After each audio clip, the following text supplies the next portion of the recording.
사랑하는 여러분 안녕하세요. 오늘도 기가 막히게 좋은 아침입니다.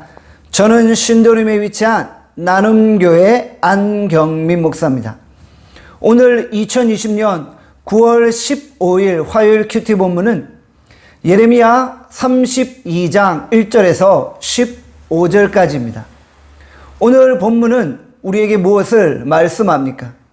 예레미야는 이제 머지않아 예루살렘 성은 불타게 되고 유다는 바벨론 왕 느부갓네살에 의해서 멸망당하게 될 것이라고 예언하고 있습니다.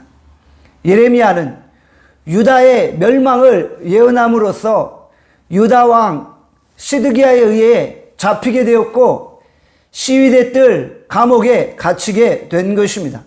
선지자는 자신이 선포한 하나님의 말씀으로 인해 고난과 핍박을 당하는 경우가 있다라는 것이죠.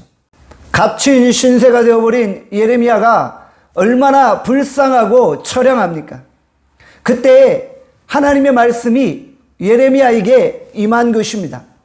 너는 아나돗에 있는 하나멜의 밭을 사라. 하나님은 언제나 고난 가운데 있는 백성들에게 나타나셔서 하나님의 음성을 들려주시는 것입니다.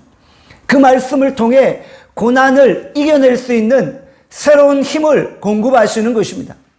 하나님의 말씀에 순종하다가 당하는 고난은 진정 하나님 앞에 영광스러운 것입니다.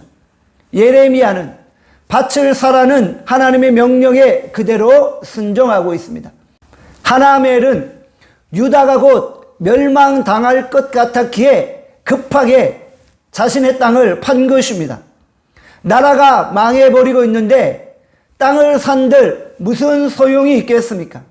예레미야는 매매 증서를 써서 봉인한 다음에 법적인 증인을 내세워서 이 땅이 자신의 땅임을 알린 것입니다.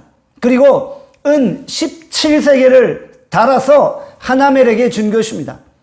은 17세겔은 당시의 노동자의 1년 6개월간의 품삯입니다. 예레미야는 왜 그 돈을 지불하고 땅을 사야 했습니까? 70년 후에 유다가 다시 고국으로 돌아온다는 하나님의 약속을 믿었기 때문입니다. 유다는 하나님의 정한 때가 되면 다시 자신의 나라로 귀환하게 될 것입니다. 하나님이 그렇게 말씀하셨기 때문에 그대로 되어지는 것입니다. 유다가 멸망당하는 중에도 미래의 소망을 잃지 않았던 것입니다. 우리는 어떠한 상황 속에서도 주의 말씀을 믿고 의지해야만 합니다. 믿고 순종하는 자에게 놀라운 하늘의 기적이 임하는 것입니다. 하나님의 말씀에 순종하는 것이 세상의 기준으로 볼 때 어리석고 헛된 것처럼 보일 때가 있습니다.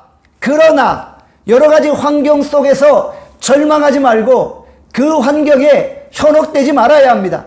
비록 우리가 어려움 가운데 있지만 우리는 하나님의 약속의 말씀을 붙들고 담대하게 걸어가게 되어진 것입니다. 하나님은 절망의 현실 속에서도 언제나 새로운 일을 시작하시는 것입니다. 우리가 그 하나님을 의지하고 오늘도 믿음으로 걸어가는 것입니다. 우리는 항상 하나님의 말씀에 귀를 기울여야 합니다. 하나님 앞에 믿음으로 행하는 우리 모두가 될 수 있기를 간절히 소원합니다. 아멘. 기도하겠습니다. 하나님 아버지, 오늘 우리가 신실하신 하나님의 약속을 그대로 믿고 의지합니다. 하나님은 언제나 자기 백성들에게 가장 좋은 것을 베풀어 주시는 것입니다. 우리가 이 믿음 가운데 거하게 하시고 날마다 하나님을 기쁘시게 해드리게 하여 주시옵소서. 오늘 하루 우리를 축복하여 주시기를 간절히 빌고 소원하옵고 감사드리며 예수 그리스도 이름으로 기도하옵나이다. 아멘. 내일 뵙겠습니다.